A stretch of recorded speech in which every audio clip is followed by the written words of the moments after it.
事情係咁嘅，我有位朋友介紹咗份燈光助理嘅工俾我，但開工前佢同我講，佢老細係有啲疏疏地。我心諗今時今日壓力咁大，有啲唔正常都好正常啫，於是就冇理咁多。但係真正嘅苦難喺開工之前就已經開始。拍攝前一日嘅行程好簡單，集合、食飯、返宿舍。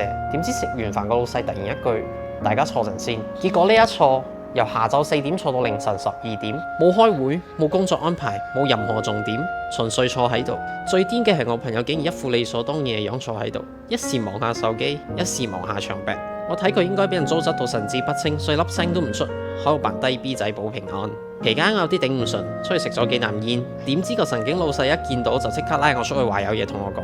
我心諗終於肯講重點啦，點知佢第一句就係、你係咪唔舒服啊？你有病要講聲喎，唔好等陣開唔到工喎。而作為一個正常人，我當然冇同佢討論由4點坐12點呢種冇任何內容嘅事，究竟有幾離譜？因為你同一個精神極度失常嘅人講正常邏輯係唔 work 㗎。於是我好平靜咁答：我出去食煙啫，有病我會通知聲嘅，打份工唔會揾命搏嘅。點知由嗰一刻開始，我終於明白，我朋友嗰句疏疏地根本就係嚴重咁低估咗佢老細嘅精神狀況。因為佢一聽到我嗰句打份工唔會揾命搏，即刻就好似阿崩隻狗咁，你越叫佢越走，不停咁喺度重複：你係咪病咗啊？你係咪中咗 Covid 啊？